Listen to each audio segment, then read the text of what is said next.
గత వారం రోజులుగా సాయికృష్ణ తల్లి నా కొడుకు చనిపోయాడు, పోలీసులు చంపేశారు, కనీసం బూడిదైనా ఇవ్వండి అని గగ్గోలు పెట్టింది. నిన్న చంద్రబాబు గారిని వాళ్ళు వెళ్ళి కలిసి వచ్చిన తర్వాత చంద్రబాబు గారు నాకు న్యాయం చేశారు, నేను ఇప్పుడు సంతోషంగా ఉన్నాను, చంద్రబాబు గారు లాంటి వ్యక్తి పిలిచి నాకు న్యాయం చేస్తాను అంటే నా ఆత్మ తృప్తిపడింది అని అంటున్నారు. సాయికృష్ణ తల్లి చంద్రబాబు గారి దగ్గరికి వెళ్ళి ఏం మాట్లాడింది, చంద్రబాబు గారు ఏం చెప్పారు, ఈమె గత వారం రోజుల నుండి నా కొడుకు బూడిదైనా నాకు ఇవ్వండి అని అడుగుతూ ఉంది కదా, కనీసం ఆ బూడిదైనా చంద్రబాబు గారు ఇప్పించగలిగారా, ఇవ్వగలిగారా? లేకపోతే ఆ సిఐ నాగరాజును ఇమ్మీడియట్లీ ఆయన పైన కేసులు పెట్టి ఆయన్ను ఇమ్మీడియట్లీ ఉద్యోగం నుండి సస్పెండ్ చేశారా? ఇక ఏ రకంగా ఆమెకి న్యాయం చేయగలిగాడు? డబ్బుతో ఏమైనా న్యాయం చేశాడా, లేకపోతే ఈమె అడిగినట్లు బూడిదిచ్చి న్యాయం చేశాడా అనేది ప్రజలందరికీ కూడా తెలియాల్సిన అవసరం ఉంది. ఎందుకంటే సాయికృష్ణ మర్డర్ ఎలా జరిగింది, లాకప్ డెత్ ఎలా జరిగింది అనే దానిపైన ఇప్పుడు సోషల్ మీడియాలో పుంకానుగా వీడియోలు వైరల్ అవుతున్నాయి. సాయికృష్ణ విషయం ఒక్కసారి పబ్లిక్లోకి వచ్చిన తర్వాత ఇక కుటుంబానికి సంబంధం లేదు, ఇది ప్రజలకు సంబంధించిన విషయం. ప్రజలకి ఒక ప్రభుత్వంలో ఎటువంటి అన్యాయం జరుగుతూ ఉంది, ఏ విధంగా ఆ ప్రభుత్వం సాయికృష్ణని ఇబ్బంది పెట్టింది, ఆ ప్రభుత్వంలో పోలీసులు ఏ రకంగా అతన్ని లాకప్ డెత్ చేసి చంపేశారు అని ప్రజలందరికీ కూడా తెలియాల్సిన అవసరం ఉంది. ఈరోజు జడా శ్రవణ్ కుమార్ గారు మాట్లాడుతూ ఇది లాకప్ డెత్ కాదు, సాయికృష్ణ మర్డర్ మిస్టరీ అనేది ఆయన చెప్పడం జరిగింది.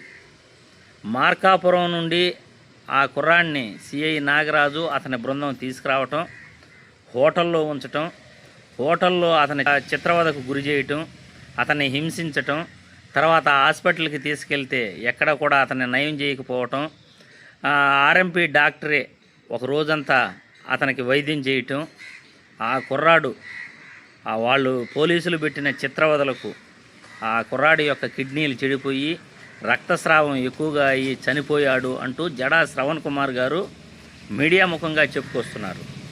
ఇది ఎంతవరకు నిజం? అసలు పోలీసులు ఆ కుర్రాడిని కేసులున్నంత మాత్రాన ఇలా చిత్రహింసలు పెట్టి చంపేస్తారా?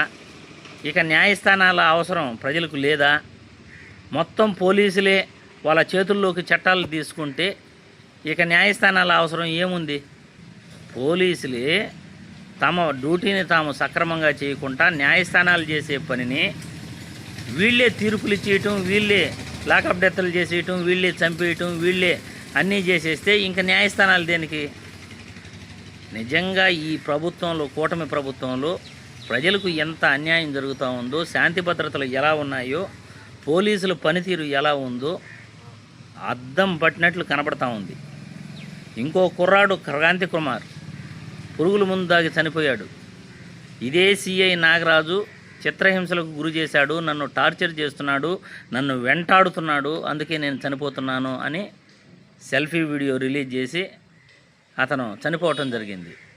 ఈ విధంగా దారుణాలు రాష్ట్రంలో జరుగుతుంటే, ఈ కూటమి ప్రభుత్వంలో ఇంత అన్యాయాలు జరుగుతుంటే దీనికి అడ్డుకట్ట వేసేది ఎవరు? న్యాయస్థానాలే కదా? లేకపోతే కేంద్ర ప్రభుత్వం ఇవన్నీ గమనించట్లేదా?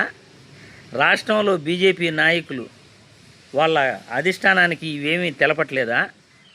రాష్ట్రంలో ప్రజలకి, యువకులకి ఇంత అన్యాయం జరుగుతూ ఉంటే, శాంతి భద్రతలు క్షీణిస్తుంటే బీజేపీ నాయకులు కేంద్రానికి విషయం తెలపకుండా నిద్రపోతున్నారా? ఈ వీడియో ద్వారా రాష్ట్ర బీజేపీ నాయకులను ప్రశ్నిస్తున్నాను. రాష్ట్రంలో ఏం జరుగుతూ ఉందో కేంద్రానికి పిన్ టు పిన్ చెప్పాల్సిన బాధ్యత మీది. రాష్ట్రంలో శాంతి భద్రతలు కాపాడాల్సిన బాధ్యత కూడా రాష్ట్ర బీజేపీ నాయకులది. ఇక మీదటనైనా మీ బాధ్యత మీరు సక్రమంగా నిర్వర్తిస్తారని మేము అనుకుంటున్నాం. ఆ తల్లికి న్యాయం జరిగింది కానీ ప్రజలకి న్యాయం జరగలేదు. ఎందుకంటే రాష్ట్రంలో జరిగే పోలీసులు చేసే లాకప్ డెత్లు, వాళ్ళు చేసే చిత్రహింసలు ప్రతి ఒక్కరికి కూడా చూస్తున్నారు. ఈ కూటమి ప్రభుత్వంలో పోలీసుల చేతుల్లో అధికారాన్ని చేతబెట్టుకుని ఏ విధంగా ఇబ్బందులు పెడుతున్నారో ప్రశ్నించిన వాళ్ళను అనేది క్లియర్గా తెలుస్తూ ఉంది.